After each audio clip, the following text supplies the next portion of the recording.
yang konsisten mendidik tanpa pamrih, tentu ada juga dosen yang membentuk disiplin, berpikir, dan karakter. Jadi hari ini saya juga berdiri di sini dalam dua posisi.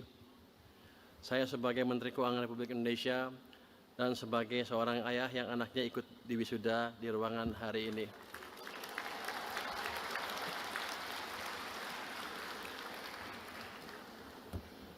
Sebenarnya Pak Rektor, saya kesini agak takut karena pada waktu saya jadi menteri, hari pertama BEM UI demo di depan DPR, suruh saya turun katanya. Di sini mana yang demo? Ada nggak? Nggak ada ya. Yang mereka nggak tahu, saya juga pernah dosen di UI. Jadi kalau Anda ngajak debat saya, Anda pasti kalah. Saya dosen S3 Economic Business. Anda kan masih mahasiswa pada waktu kemarin ya. Yang kedua, hubungan saya dengan UI cukup dalam ya.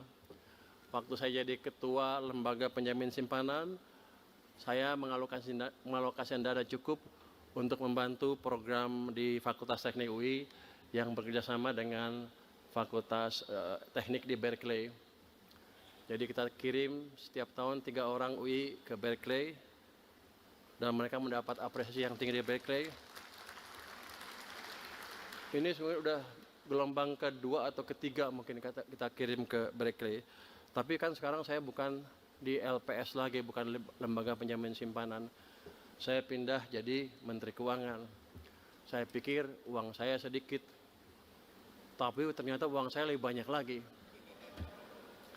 Saya boleh dibilang menguasai LPDP yang sekarang punya 150 triliun rupiah dana abadi ya, untuk dipakai untuk program pendidikan. UI kan sekarang satu-satunya universitas yang rankingnya di bawah 200 kan. Presiden minta UI meningkatkan ke bawah 100 kalau nggak salah. Dalam waktu berapa tahun? Secepat-cepatnya ya. Tergantung. Jadi sebagai Menteri Keuangan, saya pakai alasan itu untuk kembali membantu Universitas Indonesia.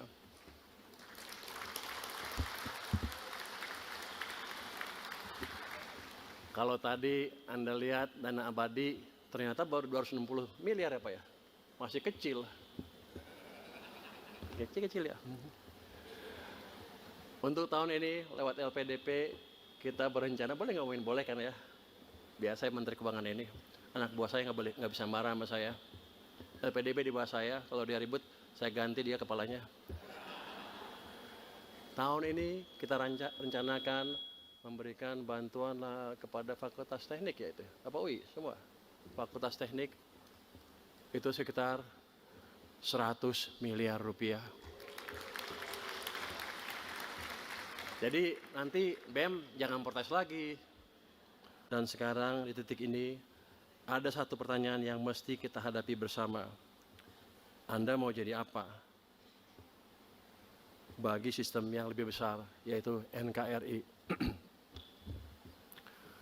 Kalau jadi mahasiswa gampang, ada protes, ada ketimpangan, turun ke jalan, ribut, protes, selesai. Sekarang Anda nggak bisa melakukan itu lagi. Anda sebentar lagi adalah pelaku yang menentukan arah ekonomi ke depan, arah bangsa ke depan, dan nanti Anda yang akan diprotes oleh BEM-BEM di bawah Anda.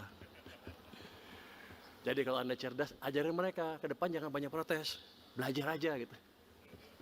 Supaya Anda nanti nggak diprotes. Bapak, Ibu yang berbahagia, saya dididik sebagai insinyur lulusan Teknik Elektro dari Institut Teknologi Bandung. Di sini elektro mana? Oh, nggak ada elektro ya? Ada. Oh, cuma sedikit. Rupanya fakultas minoritas. Waktu itu saya belajar tentang arus, tegangan, sistem kontrol, dan stabilitas. Setelah lulus, saya bekerja sebagai field engineer offshore, di onshore juga, di selam bersih. lingkungannya keras, keputusan harus cepat, dan konsekuensinya nyata. Jadi di lapangan itu, keputusan cepat, kalau kita salah ambil keputusan, kita bisa mati. Jadi ancamannya betul-betul nyata. Saya kerja di sana 5 tahun dengan ancaman yang seperti itu.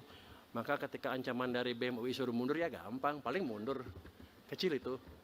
Tapi kita pastikan kita menjalankan apa yang diminta oleh masyarakat kita. Di lapangan tersebut saya belajar satu prinsip yang sangat sederhana tapi fundamental, yaitu sistem secara keseluruhan ya. Seorang insinyur tidak boleh melihat satu kabel saja, dia harus melihat seluruh rangkaian. Kalau satu komponen gagal, efeknya menjalar dan tidak berhenti di satu titik saja.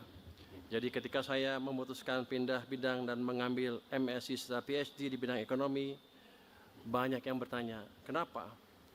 Jawaban saya sederhana, saya ingin memahami sistem yang lebih besar. Itu jawaban kalau akademis seperti itu. Jawaban yang sebenarnya sih saya disuruh pacar saya dulu. Kalau nggak saya nggak ambil PhD, dia nggak mau kawin sama saya. Jadi kepaksa lah. Tapi nggak apa-apa, kita nikmati keterpaksaan yang ada. Ekonomi negara juga suatu sistem. Fiskal adalah arusnya, moneter adalah pengatur tekanannya, sektorial adalah bebannya. Kalau salah satu tidak seimbang, sistem akan bergetar, dan getaran itu dirasakan masyarakat. Cara berpikir teknik itu yang saya bawa ke kebijakan fiskal. Sebetulnya ini yang nulis staf saya Pak, mungkin dia eselon 4. Jadi dia bilang dia nggak ngerti ekonomi. Jadi saya berpikir yang holistik itu katanya dari teknik, padahal nggak betul. Yang fakultas ekonomi mana di sini? Oh, sedikit semua ya. Di ekonomi kalau ada cara berpikir yang menyeluruh disebutnya apa? Pendekatan apa? Nggak ada yang bisa.